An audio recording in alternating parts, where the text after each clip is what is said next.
Hello friends, welcome to my YouTube channel on agri guidance. तो आज हम अपने गांव आए हुए हैं और आपको यहां पर दिखाएंगे कि किस प्रकार से जो है राइस की हार्वेस्टिंग होती है और किस प्रकार से जो है इसको फिर जो है थ्रेसिंग के लिए इसका प्रिपरेशन किया जाता है। तो आप देख रहे होंगे ये शाम कितना खूबसूरत है, सूरज डूबने वाला है और सभी और लालिमा छाई हुई है। और यहाँ आप लोग देख सकते हैं कि किस प्रकार से जो है खेतों में किसान ने जो धान होता है, राइस होता है, उसकी हार्वेस्टिंग की है। और हम लोग जस्ट हार्वेस्टिंग करने के बाद क्या करते हैं कि धान का जो डंठल होता है, जिसको हम लोग स्ट्रॉ बोलते हैं, उसको इस प्रकार से बिछाया जाता है ताकि इसकी जो नमी होती है वो हम कितना परसेंट पर काटते हैं। धान में कटाई तब की जाती है जब इसकी नमी लगभग 25% पर होती है, 20 से 25% तक होती है। और उसको काटने के बाद इसको क्या किया जाता है, और मॉइस्चर को कम करने के लिए इसको डाल दिया जाता है इस प्रकार से पातन के रूप में, ठीक है। जिसको हम लोग धान जैसे अभी बिछा हुआ है, इसको हम लोग क्या बोलते हैं, पातन बोलते हैं। तो इस तरीक़ा से लगा दिया जाता है ताकि मॉइस्चर कम हो और थ्रेसिंग में अच्छा मतलब कि ज़्यादा हेल्प हो। नहीं तो मॉइस्चर ज़्यादा होगा तो थ्रेसिंग में सही से नहीं हो पाएगा और जो थ्रेसिंग का मशीन होगा वो बार बार रुकेगा।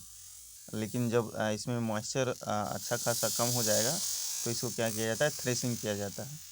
तो यहाँ पे पसारने के बाद एक दो कारण हो सकते हैं। एक तो हमारा सॉइल का मॉइस्चर भी कंजर्वेशन हो जाएगा और दूसरा हमारा क्या होगा कि जो भी इसमें पैरा क्रोपिंग लगा हुआ होगा उसको डायरेक्ट सन सोक नहीं पड़ेगा।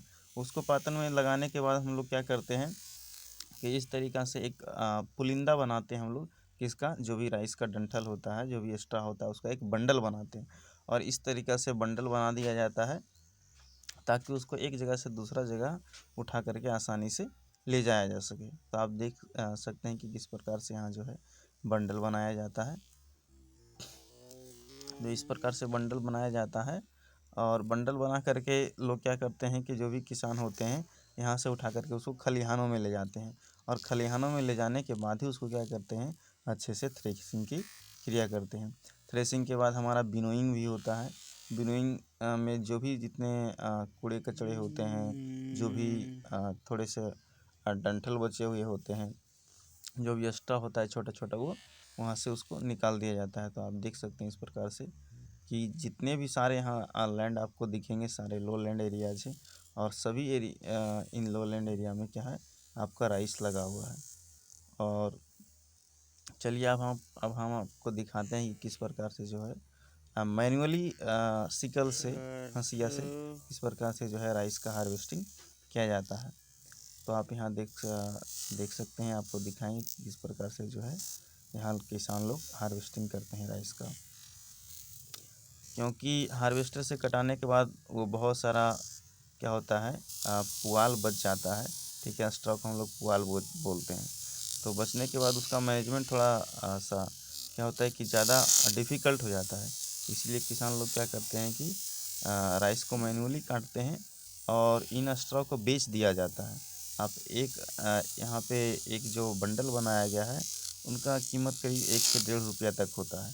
तो वो इन थ्रेसिंग करने के बाद जो ग्रेन निकालने के बाद जो सिर्फ और सिर्फ स्ट्रॉ बच जाता है, उनको ये लोग बेच करके कुछ इन लोगों को एडिशनल इनकम भी मिल जाता है।